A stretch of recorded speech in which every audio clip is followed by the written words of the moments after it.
Mayong aga sa inyo tanan mga kauturan. Nagpasalamat kita sa Ginoo nga sa sining aga makatipon kita kag makaselebrar kita. Labi na gid sa pagkari ni Kristo Jesus. Daw hindi naton maubos paminsar nga sa sining nga 2020 magaselebrar kita sang Paskwa sa kasubong sining nga paagi. Pero dako atong pagpasalamat sa Ginoo nga tubtub subong ari pa kita kag sa gihapon magapadayon kita sa pagtuon sa iyang pulong kag kabay pa mahimaya ang Ginoo sa sininaton nga selebrasyon. Sa sini nga aga, luyag ko pagdalon sa inyo ang The Story of the Birth of Jesus Christ by Matthew. Amon ni siyang unang nga gospel nga nag-presentar sa aton pag-abri naton sa New Testament bahin sang pagkatawo ni Kristo Jesus. Kag sa sini nga chapter 1 sa Matthew, diri naton paglantawon kung paano present sa aton sang sini nga gospel writer ang pagkatao ni Kristo Jesus. Magapangamuyo anay kita, antes kita sugod sa pagtuon sa pulong sa Ginoo. Ginoo, salamat gid sang kay gayunan nga kasubong sini. Kay gayunan Ginoo nga kung diin kami makasimba sa imo. Salamat Ginoo sa mga ambahanon nga amon Ginoo nga nabatian. Ibalik Ginoo liwat ang amon nga mga tagipusoon, ang amon nga mga focus Ginoo dira sa imo. Ikaw lang gid ang dayawon. Salamat Ginoo nga ginulikid mo kami. Salamat nga ginpadala mo si Jesus sa amon.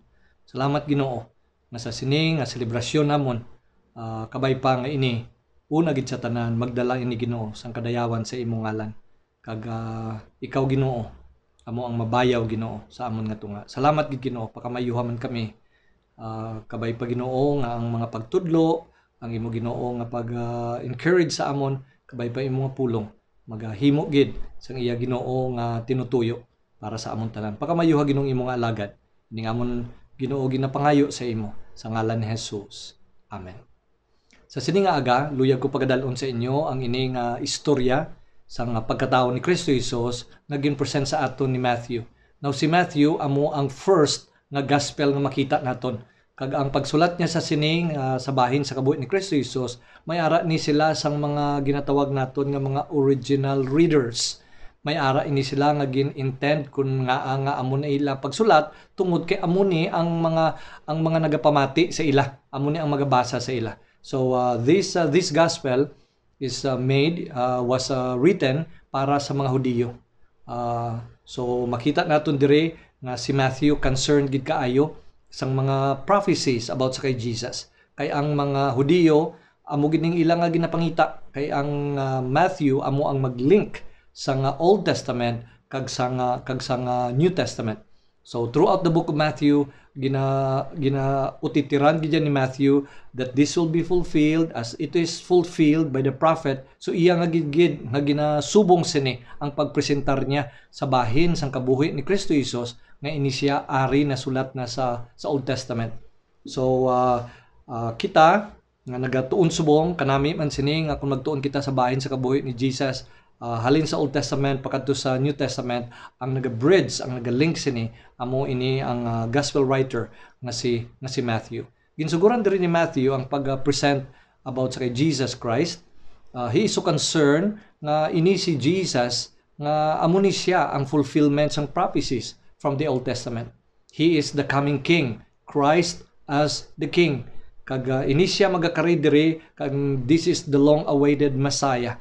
So hindi lang ni siya nga hari nga kung diin ayhan tungod kay sa linya ini siya ni David, kun hindi hari man ni siya nga siya man ang gin-anoint man sa Ginoo to be the Christ, to be the Messiah.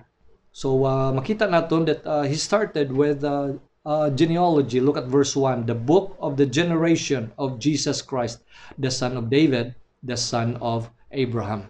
Now nga ang ginsuguran niya ini sa mga ngalan na ang iya pa kita ibalik sa kay Abraham kag pakadto paagi sa kay David, King David pakadto sa kay Jesus.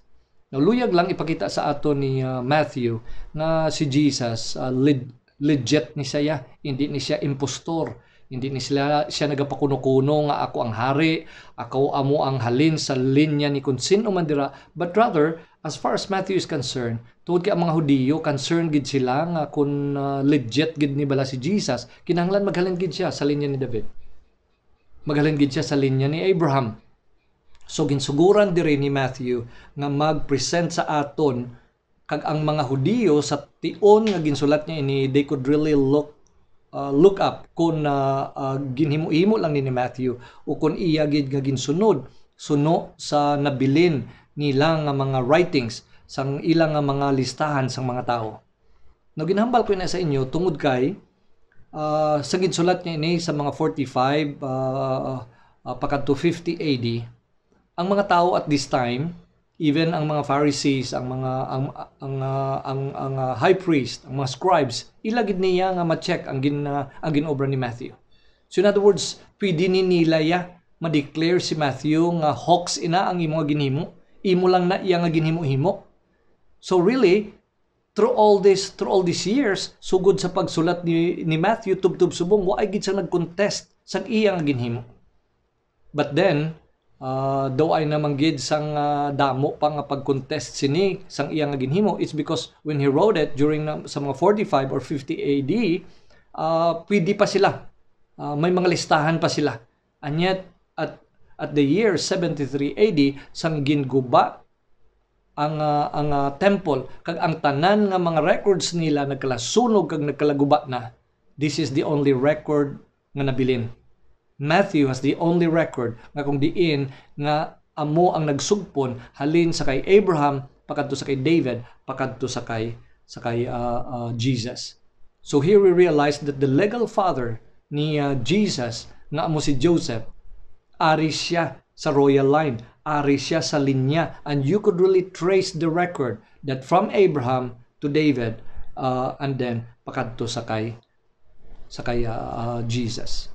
Now, para sa aton sa sinibalang genealogy, waay gid ako nagatulok nga kung mag-celebrar kita sa Pasko, basahon naton ini tanan nga mga ngalan, which probably many of us could not even relate kung ano ini nga ngalan, kag sino ini nga ngalan. I know there are some familiar names here nga naistoryahan nga ang ilang istorya aton hibalan.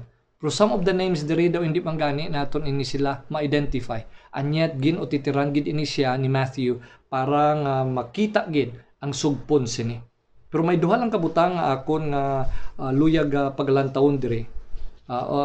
Sa kung diin aton niya nga makita sa bahin sang pagfulfill bala sa Ginoo sang iya nga promesa nga maghatag sa kay Jesus. Kay ini balang ginhambal bala diri the book of generation of Jesus Christ, the son of David, the son of Abraham. This is the fulfillment sang iya nga ginpromesa una gid sa tanan didto sa pagtawag niya sa kay Abraham. Kag makita naton ina siya sa Genesis chapter 12. Kag dira sa Genesis chapter 12, ang pulong sa Ginoo naghambal sang kasubong sini sang pagtawag niya sa kay Abraham nga kung diin mangin pagpakamaayo siya hindi lang sa iya pamilya kun hindi sa kadam-an kag ang bilog man nga kalibutan mapakamaayo man. In Genesis 12 verses 2 and 3, and I will make thee, ang ginhambal sa Ginoo sa kay Abraham, a great nation, and I will bless thee and make thy name great, and thou shalt be a blessing. So ikaw pakamayuhon ko para ikaw mangin pagpakamaayo man. I will bless them that bless thee. I will curse him that curseth thee. And in thee shall all the families of the earth be blessed. Pinaagi sa imo ang tanan nga mga pamilya. So kung tuloko naton ini sa iban nga bahin, paano ang Israel nga nasyon nangin pagpakamaayo, nangin blessing? Nga tanan gid nga pamilya mapakamaayo gid. Ini siya matabo lang kag matuman lang ini kun ang tagsa-tagsa ka pamilya na labot sang sini nga seed of Abraham nga kung diin amo si Jesucristo nga makaagom kita sang kaluwasan dira sa iya. Kag ini siya ginsulit ini siya sang Ginoo in Genesis 22:18 na naghambal diri, and thy seed shall all nations of the earth be blessed. Amning hambal niya sa kay Abraham, because thou hast obeyed my voice. In thy seed. So sino ina ang gina-refer diri? Nag-refer ini hindi lang sa nasyon sang Israel, kundi hindi nag-refer ini specifically sa kay Jesus. So ini gali nga generation nga gin-mention diri ni Matthew, generation ini nga ginsuguran didto sa kay Abraham. Na kung diin ang Ginoo ginpili siya, hindi lang siya ginpili tungod nga mangin manggaranon, tungod nga mangin maayo ini sila nga klase nga nasyon, kun hindi sila pakamayon sa Ginoo para sila man magpalagyan nga mapakamaayo kita tanan. So what a wonderful principle that we find in the Word of God, na ang blessings nga ginhatag sa aton hindi lang para i-hoard kag para lang sa aton, para ang iban mapakamaayo man, pinaagi man sa aton. So two things that I want to bring to you in relation of God fulfills His promise. Una gid sa tanan akon diri nga nakita the amazing grace. Though hindi naton bala maubos explicar o kung pakaintindi sang bugay sa Ginoo. Nang nga ginhambal ko ina, it's because sa Jewish nga mga writer or kung sa ilaman nga mga tradition, kalabanan mga ngalan sa mga lalaki. That's why gintulok kanin nila nga ini nga istorya sa bahin iniya sa kabuhi ni Joseph. Si Luke naman niya sa bahin naman sa kabuhi naman ni Mary, but Matthew really focused on sang experience ni Joseph, which of course dugay-dugay amo man aton nga pagatun-an sa ikaduha nga bahin sang sini nga pagtuon naton sa Matthew chapter 1. And yet may ara sang 5 ka names sang babayi, o kung gin-refer nga name sang babayi nga diri naton makita sa Matthew chapter 1. Ang first dira makita niyo dira sa verse 3, si Tamar, and Judas begat Pares, and Zara of Tamar. And then on verse 5, and Salmon begat Boaz of Rahab, and Boaz begat Obed of Ruth, and Obed begat Jesse, and Jesse begat David. So that is ikatatlo na. On verse 6, and Jesse begat David, the king, and David begat Solomon, ang iya naman niyang mother of her that had been the wife of Urias. So this is gina-identify diri nga si Bathsheba. So that is the fourth. And then on verse 16, and Jacob begat Joseph, the husband of Mary. Na kung natong lalantawon ang ini, especially when we are going to look at kung paano ini nga mga klase nga mga ngalan nga aton yang makit-an diri. Now, the name Rahab nga aton makita diri, nag-refer ini balik dito sa istorya nila ni Joshua nga may ara sang prostitute dito sa Jericho that she placed her trust on the God of Israel. Amo to nga naghambal siya nga kung makanker nyo na ini, kung makasulod na kami, dumdumon nyo kay ako nagatuo nga ang Diyos nyo, amo ang Diyos ang langit kag sining nga duta. She placed her trust, amo na ang iyang background. She was a prostitute, amo na ang iyang background, and yet sang gintuuhan niya ang Diyos ang Israel, nanginbahin siya sa katilingban sa mga tao sang Diyos. But later on aton pa nasapuan sang ginusisa ang ginhalinan niya ni David, ang ginhalinan niya ni Jesus. Isa gali isang great grandmother nila, amo si Rahab. So really, here we could see that indeed God's grace is greater than sin. I know sin could destroy. I know sin could ruin. I know sin makahalit ina, makaguba ina, guba sa relasyon, guba sa kabuhi. Nagadala ina sang paghukom, labi na gid sa sini nga mga tao sang una nga nagtalikod sa Ginoo. And yet we also could see that grace could put it back together. Rahab the harlot, napakamaayo pa siya nga ang bahin sang linyada ni Kristo Jesus sugpon halin sa iya, tubtob sa ginhatag sang Dios ang iya nga bugtong anak. How about Ruth? Si Ruth naman isa ka Moabitess woman, worshipper ini sila sang mga idols. Anyat sang nakita niya sa kabuhi sang iya nga mother-in-law nga siya man nga nagprofess man nga siling niya, your people will be my people, kundi ikaw magtiner didto man ako. And then naghambal siya, your God will be my God. So these are Gentiles, and some of them hindi gani nami ang ilaya nga ginhalinan. And yet when they place their trust on the Lord Jesus Christ, the Lord changed it. That indeed we could see that this is amazing grace. Grace is greater than our sin. You know, when we think of Christmas, kanami nga paminsaron naton ang grace in relation sa sala. Hindi lang tungod later ka makita naton that Jesus will save His people of their sin, pero diri man naton nga makita nga maski sa history makita naton that indeed there is no sin so great Nga hindi iya pwede masarangan nga tinluan sa Ginoo o kung patawaron ka sa Ginoo. Basta magpalapit lang kita sa iya. Thank you, Lord, for Christmas. You are reminding us that indeed this is amazing grace. Your grace is greater than sin. But second, makita man natin diri sa verse 17, not only the amazing grace, but also we could see the amazing power. Amazing power tungod kay, look at verse 17, so all the generations from Abraham to David are 14 generations, and from David unto the carrying away into Babylon are 14 generations, and the carrying away into Babylon unto Christ are 14 generations. So ginhimo diri ni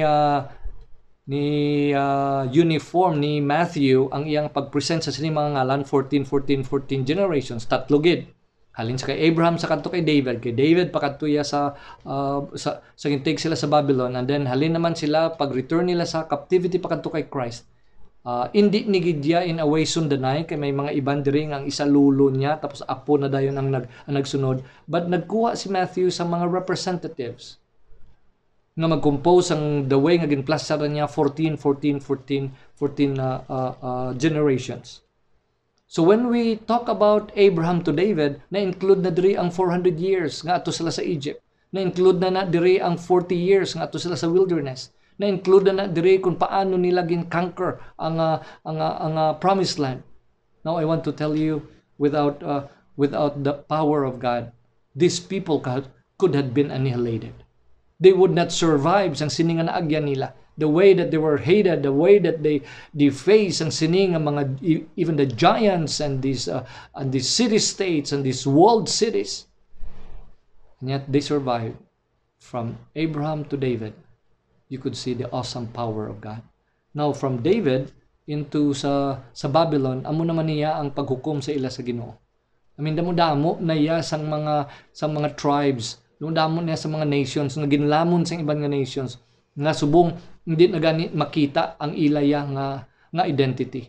And yet maski they were conquered by the Assyrians and later on by the Babylonians nga almost totally ginkuha gid sila, ginhawas gid sila ang mga tigulang, ang mga masakiton amo lang nagkalabilin dira sa Israel. Ang tanan nga mapuslan nga nasalbar sang nga way sila nagkalapatay during sa war, ginkuha kag gindala kag ginbihag sila. Talking about these 14 generations. And yet we see how the Lord God preserved them. Paano ang linya ni David? Paano nga wagid sila maubos, mapapas sila, nga nasugpon pa, tubtub gid makalabot sa kay Joseph sa kag ano. So we could see how God preserved this. We could see the awesome power. But then, from the return into the time of Christ, now damo na ang nagkalatabo. Damo ng bulubaliswa. Amo na nga maski royal line pa siya Joseph. Who cares kung sa royal line siya?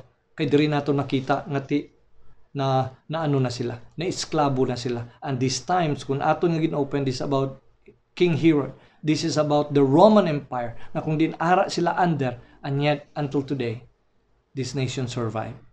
The awesome power of God to protect His people, to preserve His people. Amo na ang naghambal ganang isa nga if we really want sang isa sang mga damong proofs of the existence of God, it's only 4 letters. JEWS. Sa Second World War, millions ang ginpamatay sa ila. And yet, look at the nation of Israel now. Hindi mo na ma-explain sa kung ano man nga natural nga pag-explain. It's only by the power of God, His awesome power, that He have preserved His people.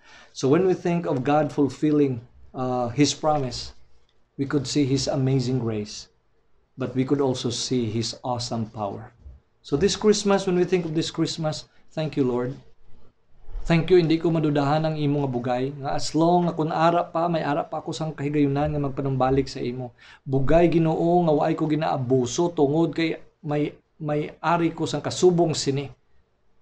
Nga kahigayunan nga maangkon ko ini. But rather, Lord, sang akon nga pangayo sang patawad.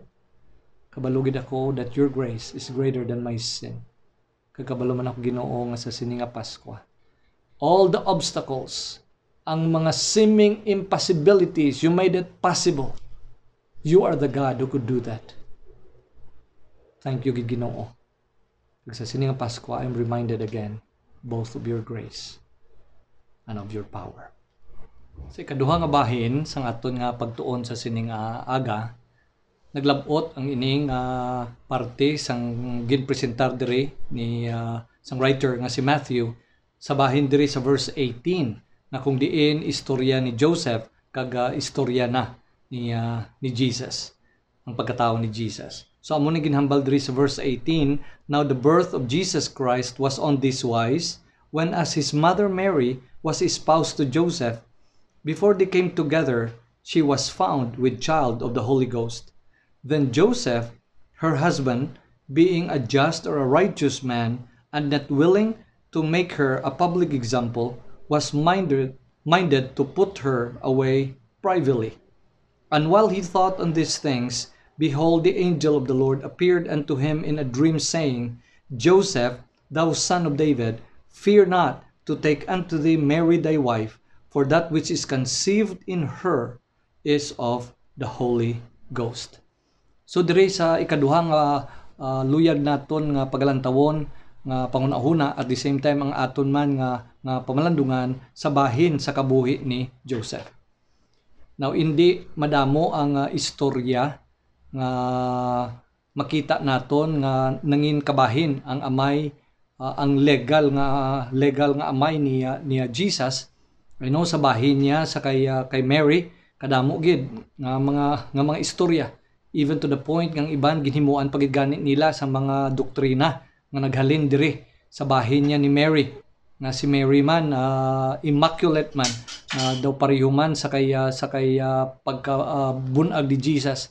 And yet, as far as Joseph is concerned, daw aton lang ni siya makita sa Belen, sa nativity scene, na kung diin basta ara lang, basta may amay lang si Jesus, basta may partner lang niya si Mary.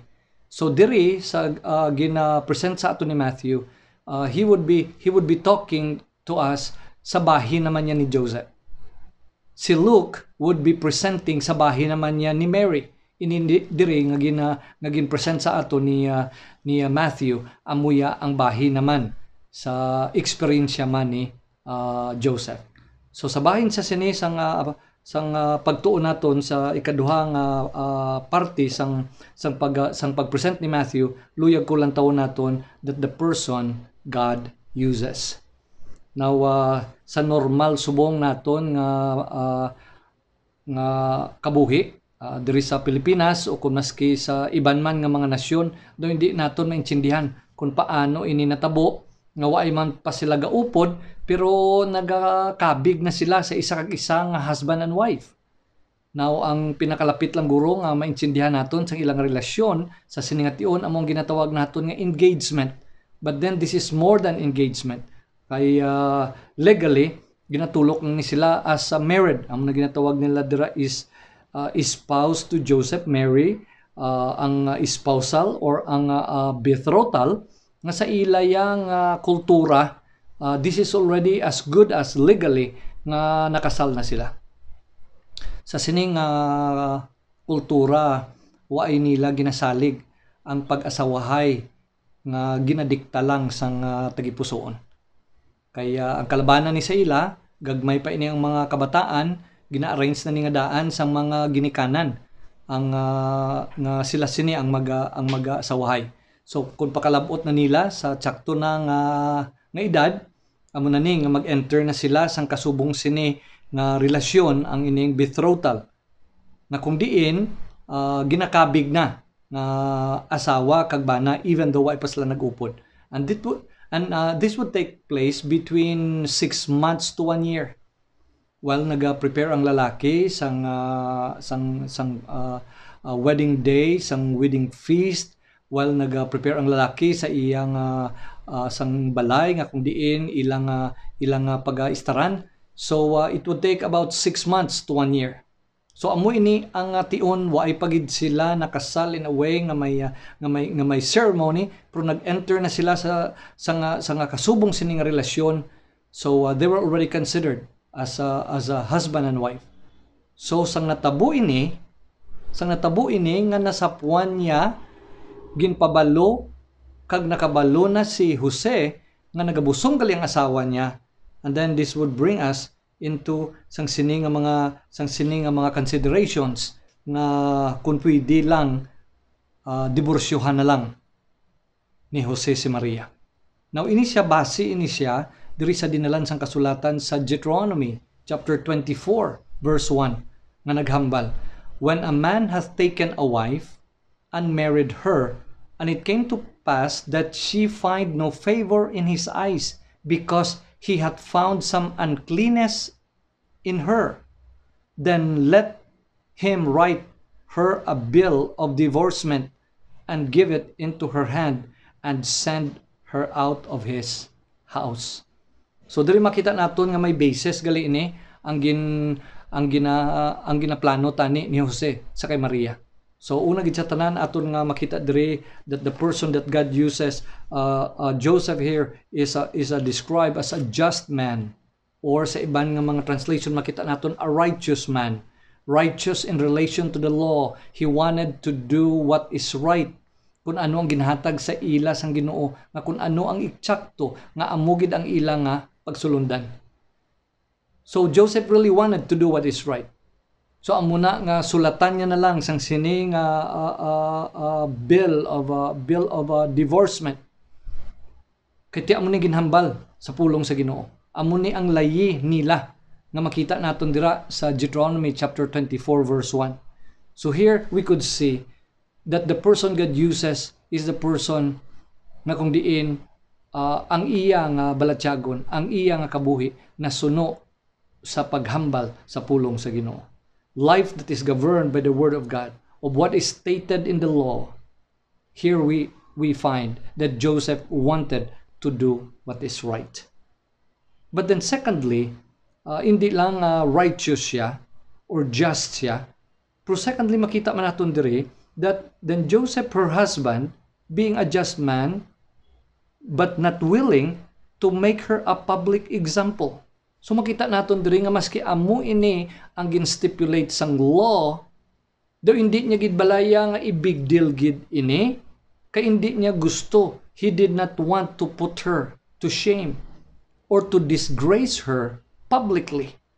Or kung pwede paghani ini nga gin-stipulate man sang law, nga pwede siya gani iya nga i-report niya ini siya sa elders, kag pwede siya nga batuhon kag pangitaon kung sino ayhan ang amay sang sini nga bata, and both of them will be stoned to death. So hindi lang that he was a righteous man, he wanted to do what is right, but also we could see that he is a merciful man.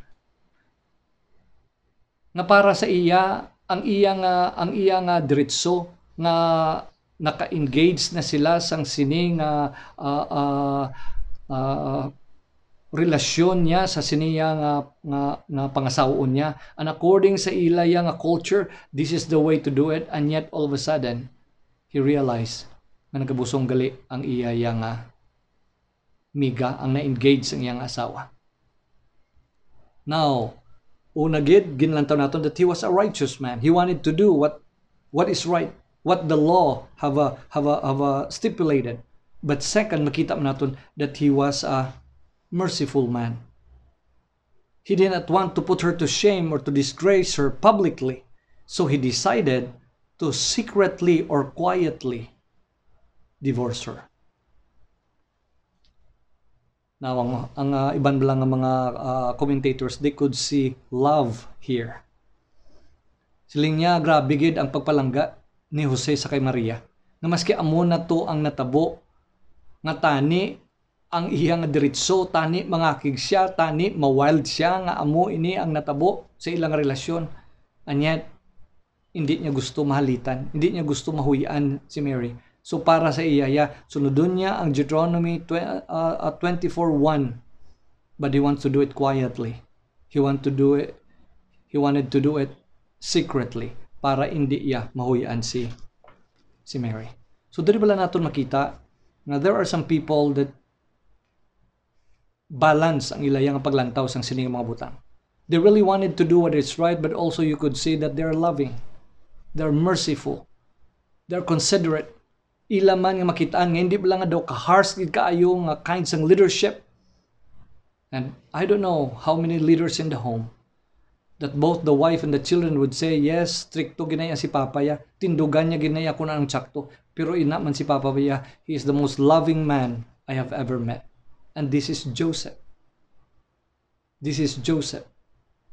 He was a righteous man. He wanted to do what is right, but at the same time, hindi niya gusto nga ibutang sa alang-alang nga mahuyan si Mary. That's why he wanted just to do it quietly. But then all of a sudden, he realized nga this is not just an ordinary nga pagbusong sang isa ka babae. Kay on verse 20, the word of God says that while he thought on these things, behold, the angel of the Lord appeared unto him in a dream, saying, Joseph, thou son of David, fear not to take unto thee Mary thy wife, for that which is conceived in her is of the Holy Ghost. Now, in verse 24, then Joseph, being raised from sleep, did as the angel of the Lord had bidden him, and took unto him his wife. So the third thing na makita natin diri as far as Joseph is concerned, is not only a righteous man, he's not only a merciful man or loving man, but also makita man natin diri that he is an obedient man as far as ang pulong sa Ginoo is concerned. So ginambalan siya sang angel nga amo ini ginasaysay sa iya kung ano ang nahitabo kag kung ano ang plano sa Ginoo, which we would be considering sa aton nga next nga point. But then gusto ko lang nga ipakita diri sa aton nga ini nga mga butang hindi ni ordinaryo nga pwede maintindihan lang naton, that we could explain it sa aton niya nga mga normal nga mga proseso. And yet as far as Joseph is concerned, he did exactly what the angel of the Lord told him. So sa pagkabugtaw niya, because it was in a dream, and then ginkuha niya si Mary bilang iya nga asawa. Now there are three instances in relation bala sang sining punto naton that he is an obedient man nga waay gani sang mga speaking parts siya si Joseph. Waay siya gani iya nagpresentar man kung anong ginabatyag niya. Waay man siya gani nga makita naton nga may mga rason man siya. Waay man gani siya nga may mga pamangkutanon siya sang sining ginhambal sa iya. But 3 times nga makita naton that all he did was silently and quietly obey the Lord, kaya amo nang ginhambal sa Ginoo. Now of course, amo nang first nga makita naton in Matthew chapter 1 verses 20 and 24. Sa ginhambalan siya, take Mary to be thy wife. He did it. In Matthew chapter 2 verse 12 and 14, makita naton na diri in relation na ni saya nga gusto nan Herodes patyon ang mga bata. So again, the angel of the Lord came and told Joseph to take the wife and the child and bring them to Egypt. Nga ito na makita dira that Joseph obeyed what God told him to do. Wa isang discussion, wa isa kun mga what ifs, wa isang mga kun anuman nga mga palang-alang. All of a sudden makita lang naton that Joseph rose up and took Jesus and his mother of Jesus, into Egypt. Now in Matthew chapter 2 verses 19, 21 up to verse 23, ang angel naman tungod napatay na si Herodes, ang angel naman nagpakita naman liwat sa iya. On verse 19 it says that when Herod was dead, behold, an angel of the Lord appeared in a dream to Joseph in Egypt, saying, arise and take the young child and his mother and go into the land of Egypt, of Israel. And then he did this. And yet paglakat nila didto tungod kay verse 22, but when he heard that Archelaus did reign in Judea in the room of his father Herod, he was afraid to go thither. So nagpakita naman diri sa iya, God in a dream, being warned of God in a dream, he turned aside into the parts of Galilee, and then he resided in a place called Nazareth. And by doing that, which was spoken by the prophets, that he shall be called a Nazarene. The simple obedience ni Joseph, nagsanto ang plano sa Ginoo, hindi lang para sa ilang mga ginikanan, kundi para man sa sininga bata na si Jesus. So really, when we consider this, the person that God uses The man that is righteous, that would follow, that would obey what the Bible says, what the law says. Kung ano ganyang ginhambal sa pulong sa Ginoo, amo nang iya nga himuon. But at the same time, a man that is loving, the man that is being merciful, nakaintindi siya, nagabatsyag siya para sa iban. Hindi lang tungod kay tsakto siya iduso niya gid, but rather he is also a man that would understand. But then thirdly, makita man naton that he is an obedient. As far as sa iyang relasyon sa Ginoo is concerned. You know what we could see here really is a silent leadership. This is so different today of what we call the macho leadership. Kinahanglan kung lalaki ka, ikaw gid permi ang kakabatian ng tingog mo. Kung lalaki ka, dapat ikaw gid ang nagapanikasog, ikaw gid ang nagawaras gid nga sa tanan nga tion niya nga daw ikaw gid ang ara dira. But you know, we realize that as far as Joseph is concerned, the person that God uses, na kung diin ginhatag niya ang iyang bugto nga anak sa aton, gingamit niya ini ang ini nga tawo. In a silent leadership, no speaking parts, makita naton sa pulong sa Ginoo. But you know, because this is the Bible, this is given to us, this is from God, as far as God is concerned, here is a man that is being used of God because he wanted to do what is right, he wanted to do what the Scripture says, but also he's loving and merciful. The leadership naging pakita niya. But of course, he obeys God quietly, silently, firmly. No what-ifs, no doubts, but rather, ginsunod niya lang. I think when we think of the song, Trust and Obey, daw ang mugid ini ang daw nasanto gid sa kabuhi ni Joseph. Trust and obey. Tungod kay nagsalig ikaw, tungod kay naintindihan mo nga halin ni sa Ginoo, way ka na sang mga pamangkutanon pa kung ano pa dira, but rather imo lang gid nga ginsalig sa iya. So naturally kahapos lang nga magsunod sa iya tungod sang imo ya nga pagtuo dira sa Ginoo. You know, when we think of Christmas, I know kadamo sa mga pamangkutanon naton kung kisa mahambal kita, what if amning Ginoong matabo amo ning ano? But you know, if God is really teaching us, if God is really telling us, if this is the way that God wanted us to do, I think this Christmas we are reminded again of this quiet and silent man that had been used of God. Isa sa mga characteristic niya na kung amoy nang ginhambal sa pulong sa Ginoo, amo nang ginhambal sa Dios, makita naton nga nag-obey lang siya. So when we think of this holiday, Ginoo siguro damo ko sa mga pamangkutanon, Ginoo siguro damo kuya sang mga daw mga hibubunot sa imo, pero Ginoo tuod kay amo ning ginhambal mo sa pulong mo. Lord, give me the grace to obey. Give me the grace na patihan ko ikaw na sa sina nga pagpati magresulta ina sang akon nga pagsunod sa imo. Kag katapusan diri nga aton nga pamalandungan sa sining aga amo ang the birth of Christ. It's a divine conception. Makita nato nina diri sa verse 20. And while he thought on these things, behold, the angel of the Lord appeared unto him in a dream, saying, Joseph, thou son of David, fear not to take unto thee Mary thy wife, for that which is conceived in her is of the Holy Ghost. Diri bala mga kauturan makita naton nga may mga natural nga pag-explain sang sinibalang nga mga bagay nga makita naton sa pulong sa Ginoo. And some Bible commentators or scholars, hindi nila makita diri ang supernatural nga bahin. So amoy na that in 1920s and 1930s may ara sang lantaw sang sini nga explanation. Ang isang explanation amo na ginatawag nila nga liberalism, na kung diin ila nga ginpakita nga ma-explain naton ini. Now spiritually amoy na kag amo sina, pero ang nagalantaw ya sa pulong sa Ginoo, nagatulok gid ya diriya nga ang ginhambal sang pulong sang Dios matuod ini. Nga si Jesus, it was a divine conception. So na-conceive siya hambal diri sa pulong sa Ginoo sa pinaagi sang Holy Ghost. Now I know there are so many things that we could never explain, that we could believe on the word of God. That's why pagsugod sang fundamentalism, which amo man yang ginsuguran sang Dawn Baptist Church, sang Dawn Baptist Seminary, ang isa sa mga 5 pillars sang fundamentalism amo ang we believe on the virgin birth of the Lord Jesus Christ or the virgin conception.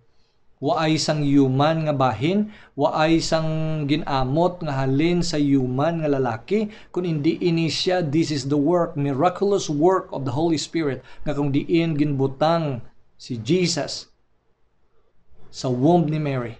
And this is what we call this doctrine, the virgin birth of the Lord Jesus Christ. Now I know those people who do not believe on nagapati sang supernatural, they want to explain it away. Pero sa aton, what the Word of God is enough para sa aton. Nga una gid sa tanan, that the birth of Christ is divine conception, it is by the Holy Ghost. So, suno bala, may mga explanation nga ban, suno bala sang guya bala sa painting ni Jesus. Saling niya daw, hindi man na Hudiyo, daw hindi man ano, siguro Roman soldier na ang nakapabusong dito sa kay Mary.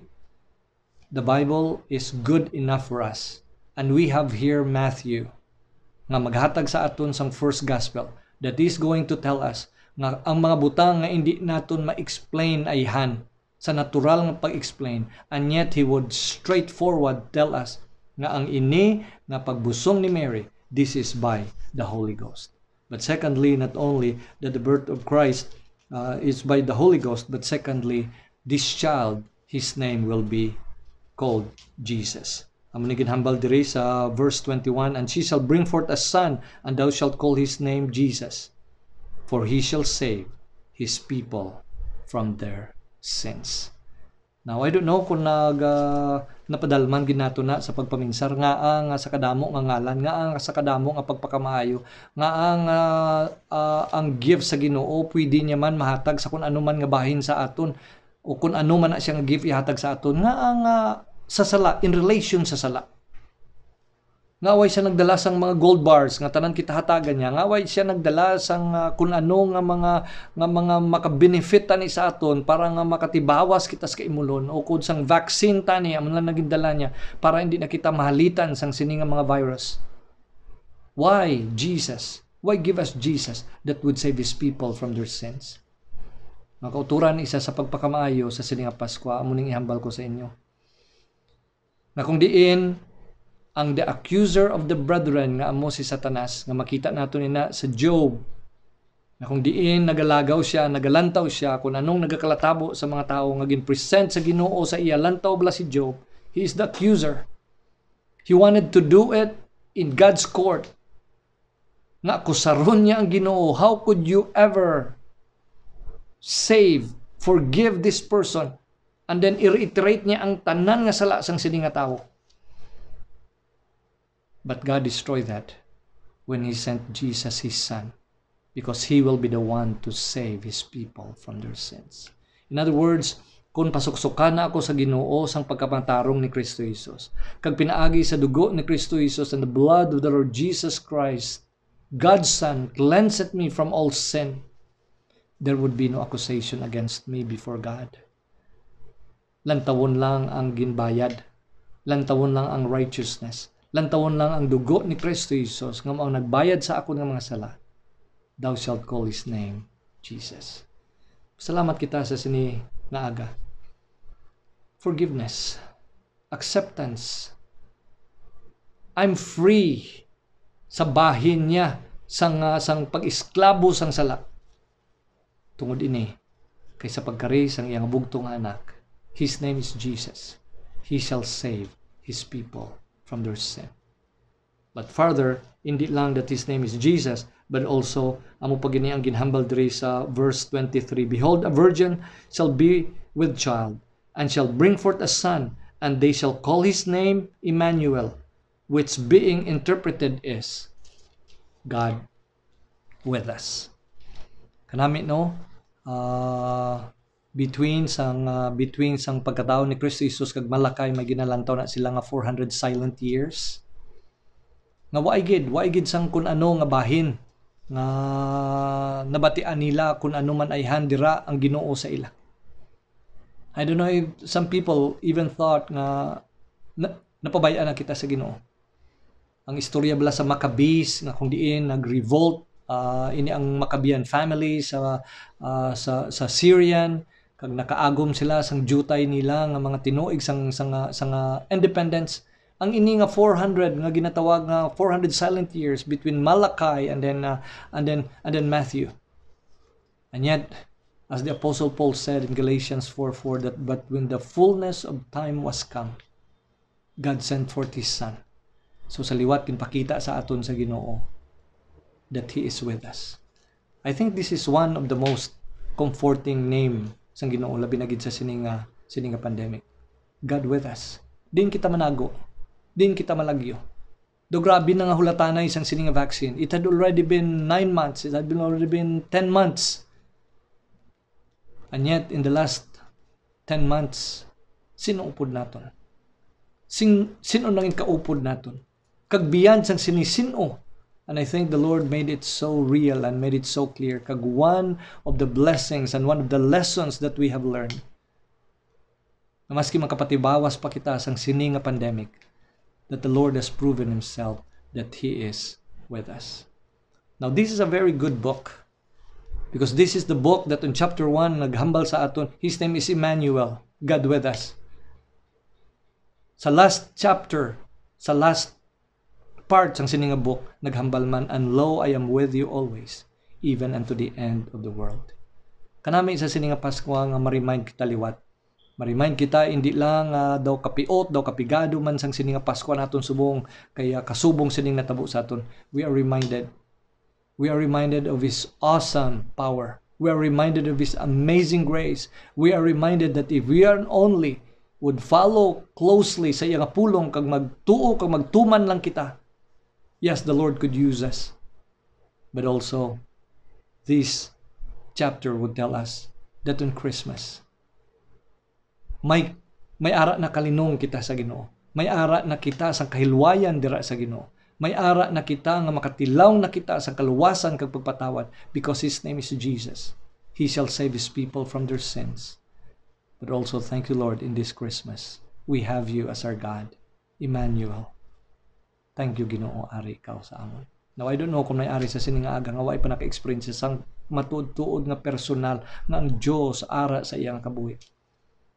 Ang kaluwasan, ang pagsigurado sang langit, ang pag-upod sa Ginoo sa adlaw-adlaw nga tanan, that Christ dwelleth in us. Abyan matabo lang ina kun imo ang kunon ang ining regalo sang Dios nga ginhatag niya sa aton sang Pasko.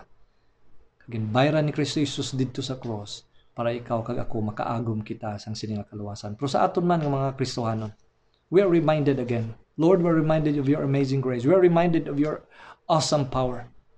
Lord, we are reminded nga ikaw amo ang magaluwas sa amon nga mga sala. Kag ikaw man ang kaupod namon.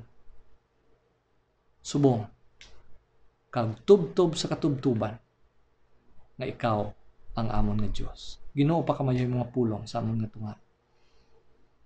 Labot ta Ginoo nagakinahanglan sini. Gamita ini Ginoo sa pag-encourage sa amon.